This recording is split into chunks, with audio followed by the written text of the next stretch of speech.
In the recent FAQ updates for the Codex supplements, Games Workshop decided to give the Imperial Fists a bit of a kick in the teeth.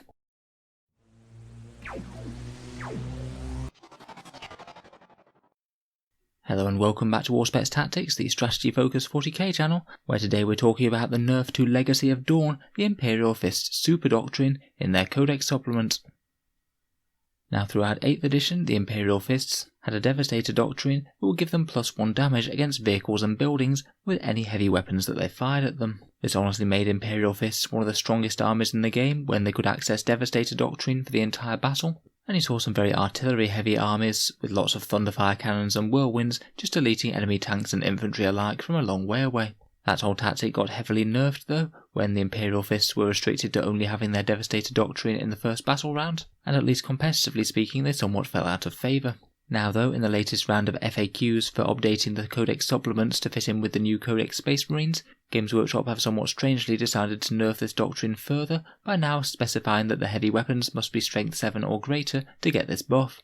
Now purely from a lore and making sense in game point of view, I can see why they might have done this. Generally things that are strength 6 or less aren't really aimed to be anti-tank weapons, so it's a bit strange having them being super effective against vehicles. It did mean that high strength 1 damage shooting from Imperial Fists was pretty much anti-everything firepower, efficient both against light targets and against vehicles and buildings, but I kind of feel that it was fairly balanced seeing as they only get it for 1 battle round. The most important thing about this nerf means that it doesn't work with heavy bolters anymore, which was one of the best places that you could use it, because of course it goes amazingly with the Imperial Fist chapter tactic of getting 8 extra hits with bolt weapons, and also their ignoring cover, which does very well for low AP weapons. Imperial Fist players who might have been hoping for damage 3 heavy bolters at AP-2 turn 1 are going to be somewhat disappointed with this. In addition, many other decent options for the Imperial Fists have also caught the flack of this. Other light weapons that really helped from this effect were assault cannons, stalker bolt rifles, grav cannons, and the various Gatling cannons, such as all of the Gatling fire that's ported around by the Redemptor Dreadnought. None of these will get the extra damage against vehicles now, meaning they might be somewhat subpar choices for the Imperial Fists, as now they don't get the Doctrine, and they're going to be outperformed by bolt weapons as the Imperial Fists get the extra shots with them. While Space Marines are very strong at the moment, I do find it a bit weird that Imperial Fists got singled out with this. Compared with the other sub-factions of Marines, they weren't exactly winning all the tournaments.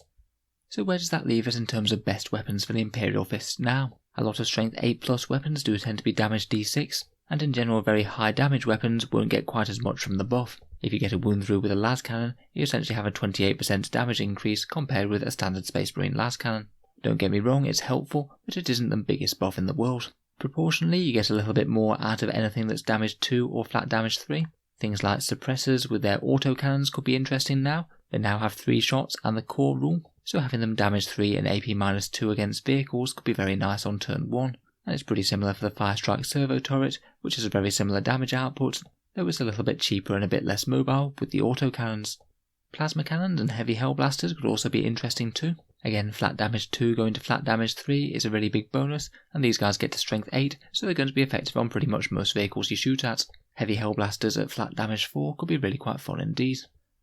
One other thing that I would note is that you can now put a core unit into the Devastator Doctrine for 2 command points provided your Warlord is on the table, which is interesting as it does allow the Imperial Fist Doctrine to be allowed outside turn 1 now. I would say that 2 command points is pretty steep though, so you better be getting some good value out of it, and the problem with some of the autocannon bearers such as suppressors and firestrike turrets is that they come in quite small units, so aren't really likely to get the best value out of a 2 CP investment. I feel like possibly the best to use it on could be the heavy hellblasters where you could get a big unit of them, or potentially a decent going unit of eradicators with heavy melter rifles and multi-melters, though to be honest I'm really not sure how much value it adds, seeing as they already have very high damage characteristics already, so the percentage increase is going to be quite small. Overall though, I can't say I'm the biggest fan of this change. It just feels like it's falling on a chapter that isn't particularly one of the ones that's stomping tournaments right now. So let me know your thoughts down in the comments below. I'd particularly like to hear from you if you're an Imperial Fist player as to what you think of this.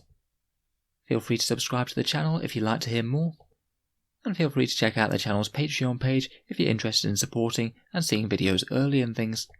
I'd like to say a massive thank you for listening, and I'll hope to see you guys next time.